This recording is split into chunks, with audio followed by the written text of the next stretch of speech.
उसके बाद स्टूडेंट आते हैं कौन से टाइप्स पे, रेगुलर वर्ब पे और इररेगुलर वर्ब पे। कौन से टाइप्स पे, ये मेन वर्ब या एक्शन वर्ब के टाइप्स हो रहे रेगुलर वर्ब और irregular verb.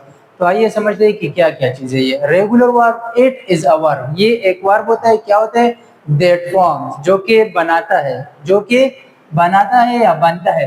It is a verb that form, ये एक वर्ब होता है जो कि बनता है its past tense and past participle by adding d or ed to the base form is called regular verb। यानी it is a verb, ये एक verb होता है that form जो कि बनता है its past tense, जो कि इसका past and past participle इसका यानी second और third form, second को बोले past और third को past participle by adding, यानी second और third form कैसे बनते हैं, बेस फॉर्म से फर्स्ट फॉर्म के साथ हम अगर डी ऐड कर ले या ई डी ऐड कर ले, तो उससे अगर सेकंड यानी ऐसे वर्ब जिसके बेस फॉर्म यानी फर्स्ट फॉर्म से के साथ हम डी या ई डी ऐड कर ले और उसका सेकंड और थर्ड फॉर्म बन जाए, पास्ट फॉर्म बन जाए और पास्ट पार्टिसिपल फॉर्म बन जाए, तो उसको हम क्या कहेंगे, रेगुलर वर्ब कहेंगे। क्या कहेंगे, रेगुलर वर्ब कहेंगे।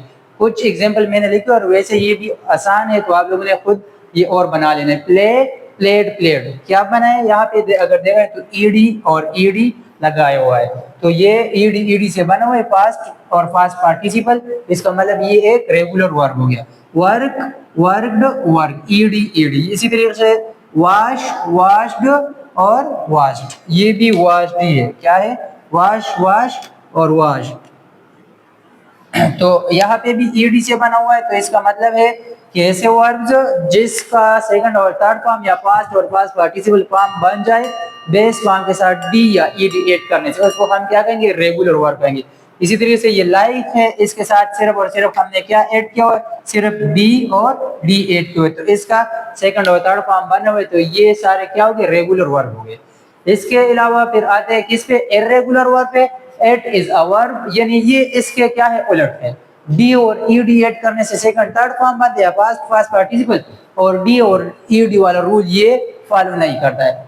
क्या है, it is a verb that doesn't follow the regular rule of adding D और ईडी, यानी वो वर्ब जो कि डी और ईडी वाला रूल फॉलो नहीं करते पास्ट और पास्ट पार्टिसिपल के लिए। यहाँ पे लिख भी सकते हो कि पास्ट पास्ट पार्टिसिपल के लिए, लेकिन जरूरत है भी नहीं, तो उसको हम क्या कहेंगे, इर्रेगुलर वर्ब। एग्जांपल में कौन सा है, कट, कट, कट, तीनों सेम है, कोई डी ईडी ऐड नहीं है। इसी तरीके से गो, वेंट, गॉन, क्या है, गो, वेंट, गॉन, तीनों एक दूसरे से चेंज है, डी या ईडी वाला रूल इन्होंने फॉलो नहीं किया, तो ये क्या होगा, इर्रेगुलर। इस तरीके से ब्रेक, ब्रोक, ब्रोकन, इसी तरीके से स्पीक, स्पोक, स्पोकन। इसके भी बहुत सारे तकरीबन 100 के लगभग इसके टाइप्स है, वर्ब्स है, वो भी क्या है, सारे इर्रेगुलर वर्ब, यानी ऐसे वर्ब जो कि डी या ईडी ऐड करने बेस फॉर्म के साथ डी या ईडी ऐड करने से वो सेकंड और थर्ड फॉर्म बन जाए, उसको हम पास्ट और पास्ट पार्टिसिपल कहते हैं, तो उसको हम कहेंगे रेगुलर वर्ब। और ऐसे वर्ब जो कि डी और ईडी वाला रूल यानी डी और ईडी से सेकंड और थर्ड फॉर्म नहीं बनता है, उसको हम क्या कहेंगे, इर्रेगुलर वर्ब। तो ये है रेगुलर, इर्रेगुलर, इसका स्क्रीनशॉट ले ले, फिर इसके बाद नेक्स्ट टाइप की जानिब बढ़ लेते हैं।